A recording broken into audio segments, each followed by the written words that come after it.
What I'm going to show you now is the most essential part of our water processing system in terms of wild water, surface water, and even to some extent water that we've harvested from a subterranean sort of source, maybe a spring, or you found an old bore or something of that nature.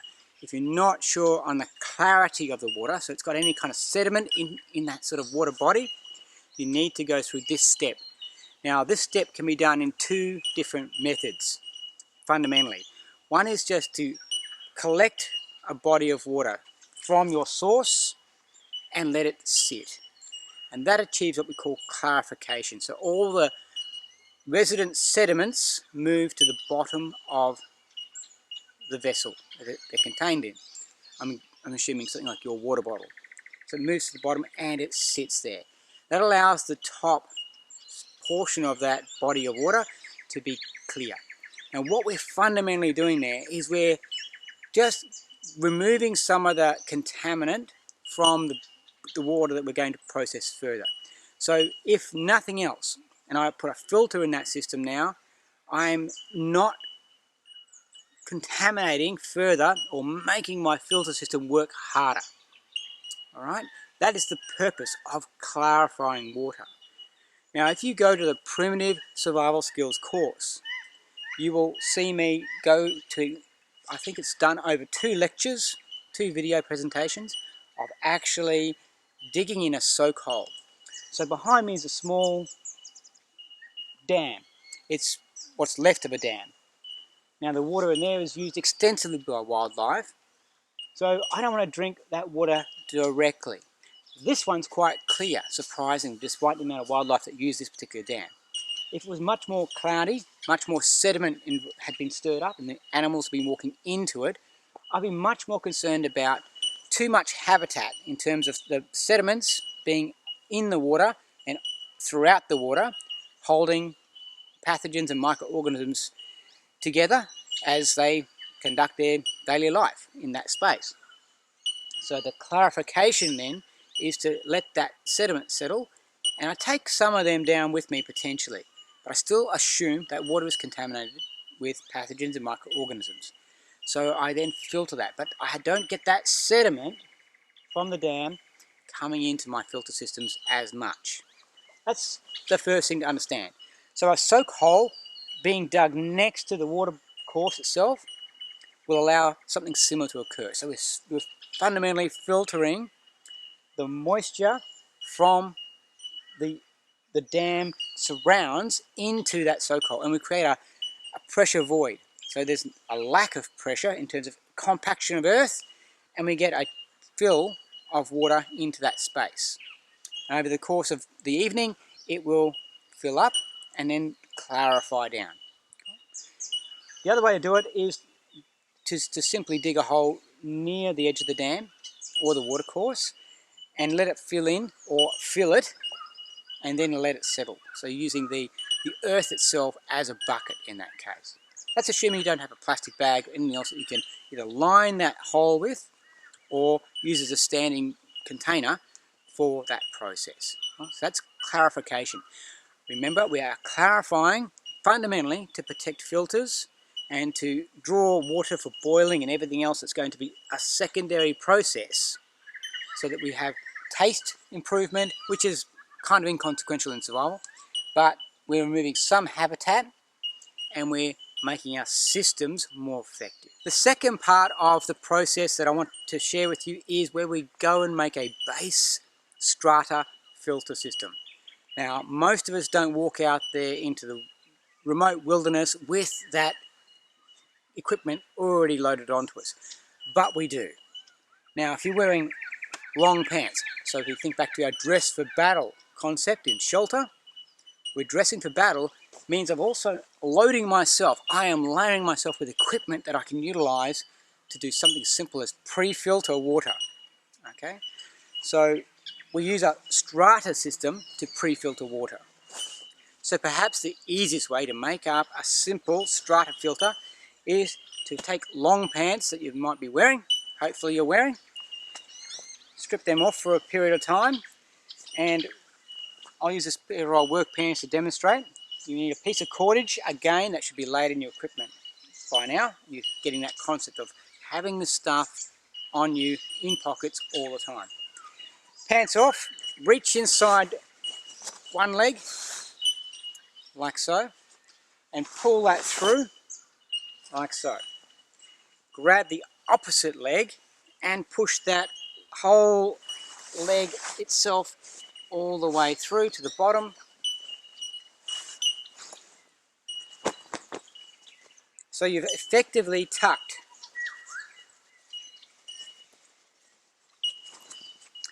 one leg inside the other. So we've created a double-lined or double-layered tube. That's what we're after, a double-layered tube.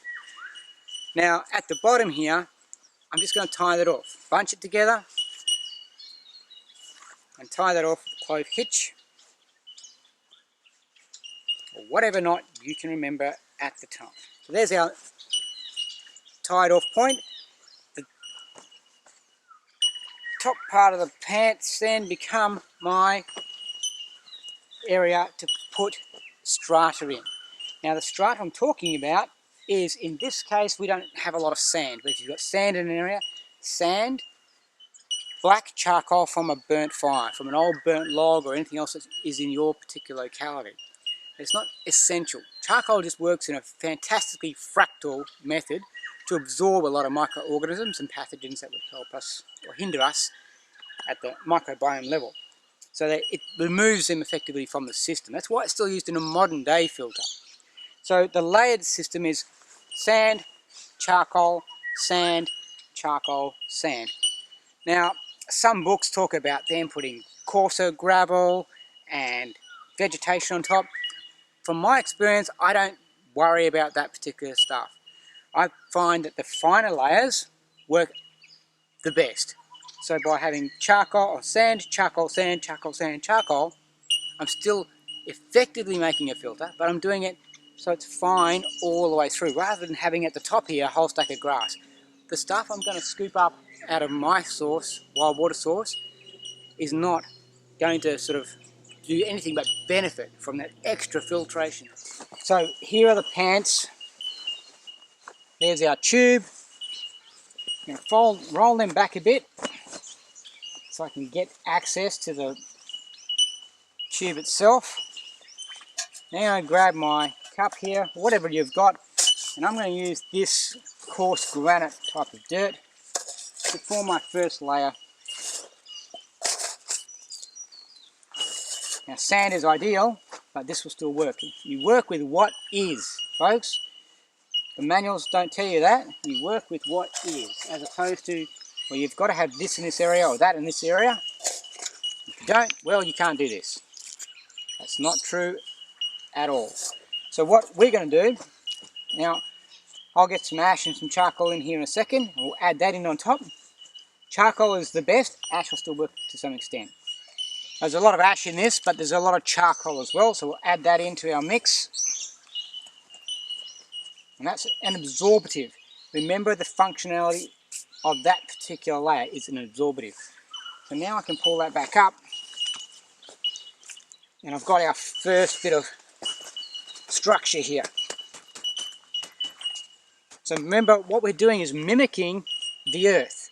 When we make a soak hole, the water's going to seep into it through the earth, through the substrate. By doing so, we're kind of filtering it using the surrounding earth at that low point of pressure. This, we're going to use gravity to feed in the moisture, as in water. We'll pour water on that in a second and let it drain through. And we're using the earth and the ash to filter and tie up some of the sediment that's going to be in this body of water as we push it through. Okay, so we've got our system set up. We just hung from a small sapling.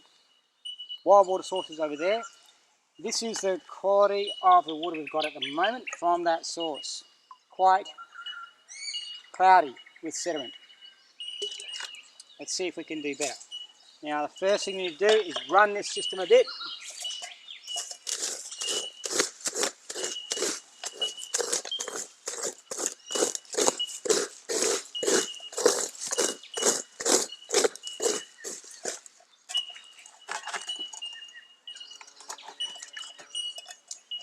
By running the system I mean we prime it.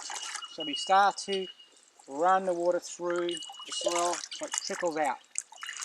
It doesn't have to come out the bottom.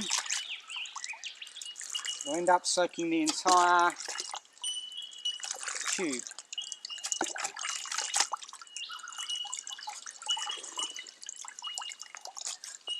When you get here to this point, just get yourself into a state where you can get a more single drip point established. Looking good. And keep passing that water through.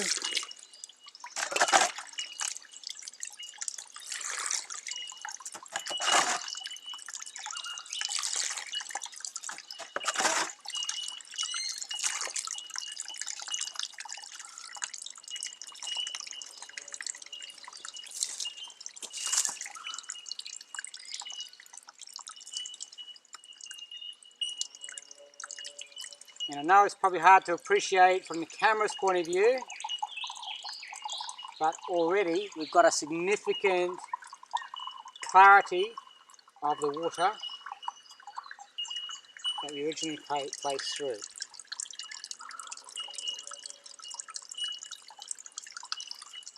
And we'll continue that process, and that's the first pass. We would normally let this go for probably 2 or 3 reloads of water. You can see the water's coming through the outside of the bag here, and gets clearer and clearer as more of the sediment that is in the water binds up with the layers of strata inside the bag. Now it's important to remain cognizant of the fact that you are clarifying the water here still. It's a pre-filter system, but we are fundamentally clarifying the water to remove some of that microorganism habitat, but also to reduce the load of sediment in that particular body of water, which we're doing more and more. Each time we pass that water back through the strata, it's getting clearer and clearer. Now it's not going to be perfectly distilled water, it just won't be, but that's going to be a lot more palatable and contain a lot less habitat, and be a lot less of a work effort on our processes to clarify and process further before we drink it. Right? That's why pre-filtering is so important. It's about getting this water from a very, very contaminated wild state to another stage before we process it further. So that's the expedient method. You might have noticed I used a bucket. The plastic bags that you're carrying with you, or should be carrying with you, represent the bucket. They are the way we carry water around with us, from source to camp, to processing area, to travelling. They are a valuable tool in that whole process. I've just replaced the bucket so you get the right picture with a cup, and that's what that system looks like. So if I'm carrying a water bottle with me and a metal cup, I've got the ability to do that exact process that you're seeing in front of you. That's the expedient way. That's using the clothing I'm wearing to make up that basic strata filter. If you get the opportunity, this is another type of pre-designed filter that you should invest in. This is called a Milbank filter. It's an old military item that even as a young soldier I was issued, but very, very rarely do soldiers use them.